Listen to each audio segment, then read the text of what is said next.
Bismillahirrahmanirrahim. Assalamualaikum warahmatullahi wabarakatuh.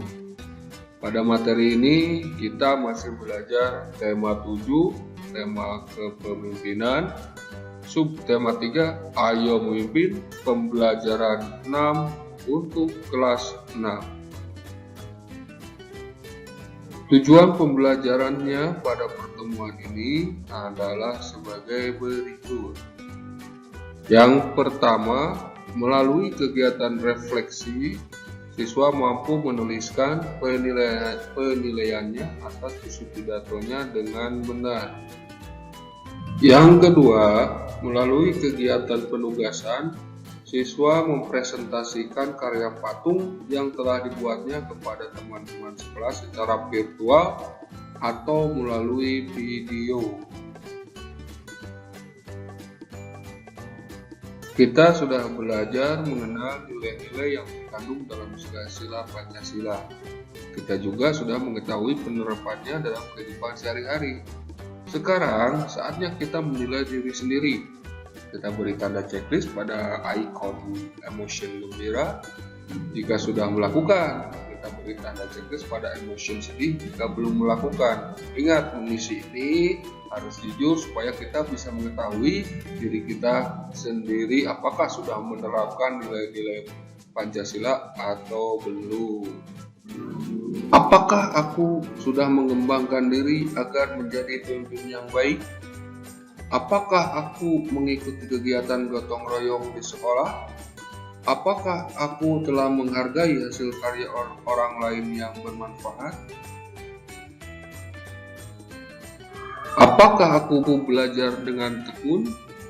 Apakah aku telah meminjamkan pensil kepada teman saat pensilnya patah?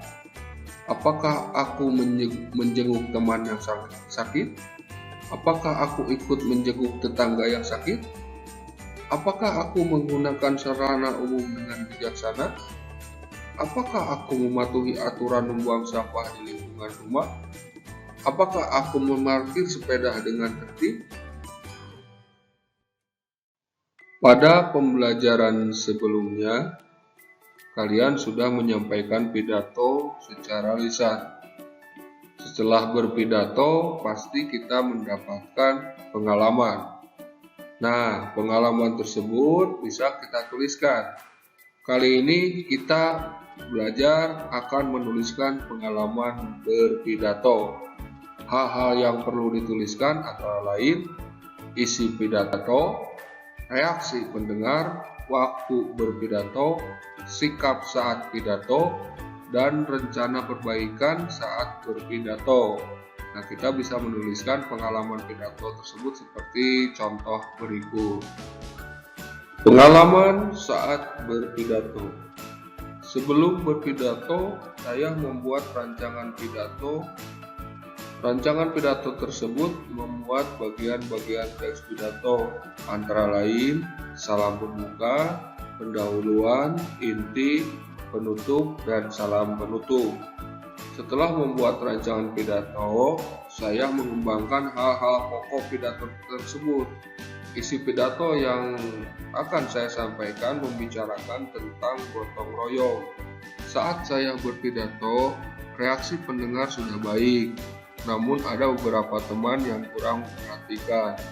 Meskipun demikian, saya bisa mengondisikan suasana sebelum dan saat berpidato. Saya berpidato dengan percaya diri, saya ucapkan setiap kalimat dengan lantang dan intonasi yang jelas. Saya merasa waktu berpidato sudah cukup. Saya bisa menyelesaikan pidato dengan baik, tidak tergesa-gesa, dan tidak terlalu santai sehingga pesan dan hal-hal pokok pidato bisa saya sampaikan kepada audiensi.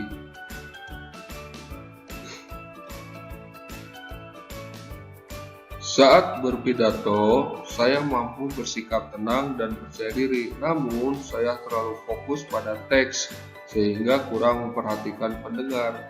Gerakan-gerakan yang saya lakukan terlihat kaku.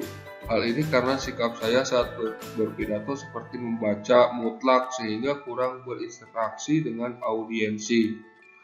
Rencana yang akan saya lakukan untuk memperbaiki pidato, adalah dari segi gerakan tubuh dan pandangan mata saat berpidato.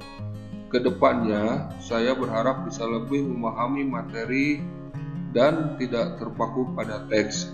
Dengan demikian, saya bisa menciptakan suasana lebih akrab dengan pendengar.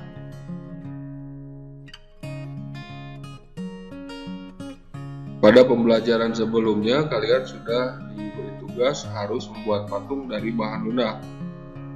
Nah, selanjutnya yang harus dilakukan adalah mempresentasikannya atau menunjukkan patung tersebut, ya, hasil karya dari masing-masing kelompok melalui virtual atau melalui video.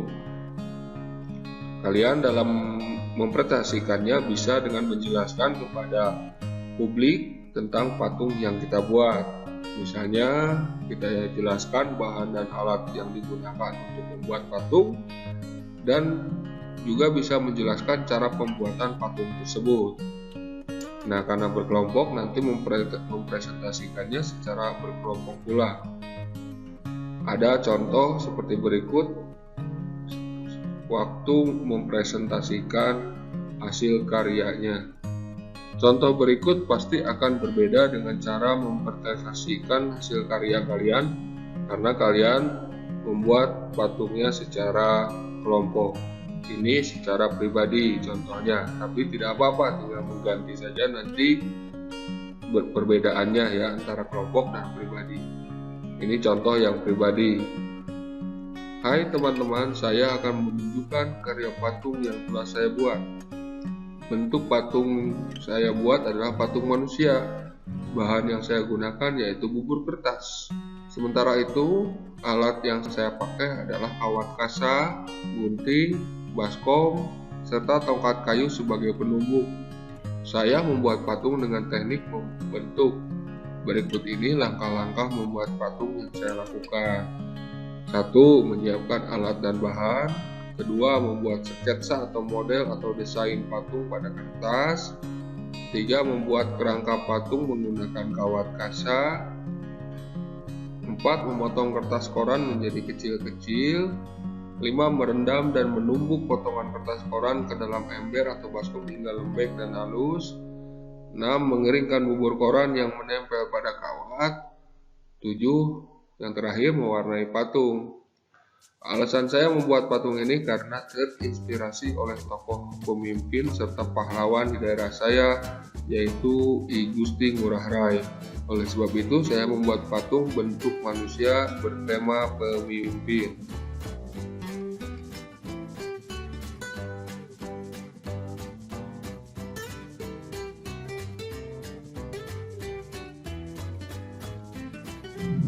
Terima kasih.